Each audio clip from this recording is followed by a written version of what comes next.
Olá! Vamos para mais uma lição do nosso curso Psicologia Terapêutica do Yoga Sutra.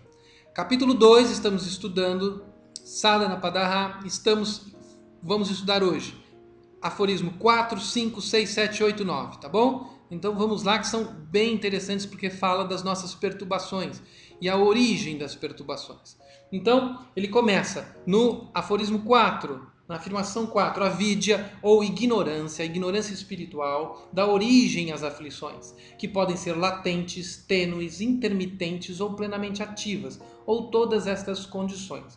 Quando ele fala latentes, tênues, intermitentes ou plenamente ativas, é o nível dessa atividade, o nível da aflição que nós podemos ter. Então, ela pode variar de níveis, não vamos complicar muito esta parte. Mas ele coloca como avidya, e esse termo eu gostaria de explorar junto com você, porque muitas vezes é traduzido como ignorância, como está no texto, mas vidya é sabedoria, a é a negação da sabedoria, ou seja, é não sabedoria, né? A não sabedoria é não ter saber, não agir de forma sábia, né? Porque muitas vezes é traduzido como ignorância e aí a gente reduz o entendimento à ideia de ignorância de conhecimentos, e não é essa a proposta. É a ausência de sabedoria, a ausência de sabedoria. Então, quando agimos com ausência de sabedoria, despertam as aflições. Ficou mais claro agora, né?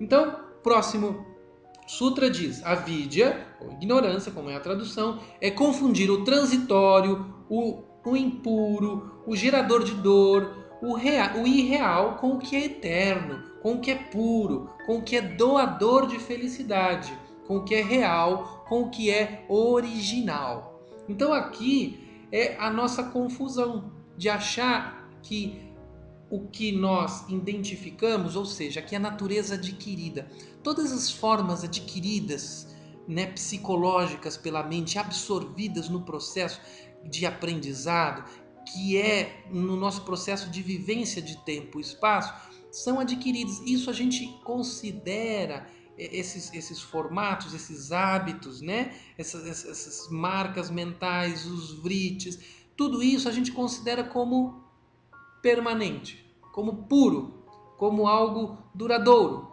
E é aí que está o engano, é aí que está a causa do sofrimento. Então é essa confusão de achar que estas coisas são reais, são verdadeiras, né? Como não são, então aí nós temos a causa das aflições. No aforismo 6, em Asmita, ou o senso do eu, Asmita é essa ideia de senso do eu, o instrumento da percepção é considerado idêntico àquele que percebe. A gente confunde, a gente acha que aquele que percebe é o instrumento da percepção. Então a gente confunde, a gente se acha o que a nossa mente percebe. Então a nossa mente percebe algo e a gente acha que o que ela percebeu é o que somos nós. Esta confusão é gerada por avidya, pela nossa, né, ausência de sabedoria, ok? Então essa é a noção de asmita, que né, como o Patanjali coloca, essa confusão, e aí é onde que se reforça. Muitas vezes é traduzido como ego, essa noção de senso do eu, mas é fundamental perceber que o que está querendo dizer aqui é a junção desse instrumento de percepção, né, que é considerado como aquele que percebe. Então a mente, né, o instrumento de percepção, é considerado o percebedor. Então aí é que está a confusão de Asmita. Depois nós temos o Sutra 7, Raga, ou atração é a busca do prazer, e Dvesha é a repulsão é evitar a dor. Então agimos por Raga ou Dvesha, que é vamos em busca do prazer ou evitamos a dor. Na verdade, evitar a dor é buscar prazer, né? É a forma negativa de buscar prazer, né? Evitar a dor. Essas manifestações são consequências do senso do eu, né? A partir do momento que a asmita começa a se manifesta, a atração ou repulsão é a forma de atuar no mundo, né? De buscar a minha maneira de atuar, mas é o princípio do prazer, né? Esse princípio do prazer está preso ao próximo conceito, né? Que a gente vai trabalhar Abnivesham, a ânsia de viver é o desejo de continuidade, que se encontra em todos, até mesmo entre os eruditos. O que isso quer dizer? Aforismo 9 já.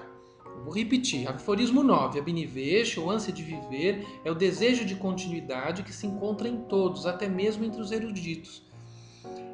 O autor coloca como isso é a manifestação da não sabedoria. É esse meu desejo de continuidade. Mas como? Eu não vou ter um desejo de continuidade? Eu não vou querer viver? A realidade, se nós formos olhar profundamente, é que a vida é um processo de constante transformação. O fato é que quando eu não tenho esta sabedoria, eu tento congelar, eu tento manter o status das coisas de maneira sólida. Eu não aceito a transformação dos processos da vida. Então este é o problema de Abnivesham. Essa tentativa de sustentar as coisas numa determinada condição. Então é esse o desejo de continuidade. Às vezes é traduzido como ânsia de viver, mas a hora que você vai estudar mais profundamente o conceito, você vai verificar que é isso. É a ideia de sustentar um determinado status ou uma determinada condição. E é aí então que a atuação no mundo dessa tentativa de status, né, dessa tentativa de sustentar as coisas como são, sem aceitar as suas mudanças e transformações, vai reforçar essa noção de senso do eu, vai reforçar essa atuação por busca de prazer e evitação da dor, né? Então esse é o mecanismo do processo como Patanjali nos apresenta. Então aqui nós falamos de Avidya, falamos de Asmita, falamos de Raga, falamos de Vesha e falamos de Abnivesham, né? Que são as 5 formas que nós ficamos de estudar hoje, as formas como as aflições, os kleshas se manifestam, ok? Essa lição é bastante importante porque aqui nós podemos identificar as causas das perturbações. Então, num processo terapêutico, ao perceber este mecanismo ou tentar identificar as suas emoções, os seus sofrimentos dentro desse mecanismo, nos vai dar clareza da onde atuar, né, o processo de terapia, o processo de transformação, porque dentro do mecanismo eu consigo enxergar como ele funciona e como eu posso compreendê-lo de maneira mais profunda e aí sim surgir a sabedoria e a cura, ok? Um grande abraço e até a próxima lição.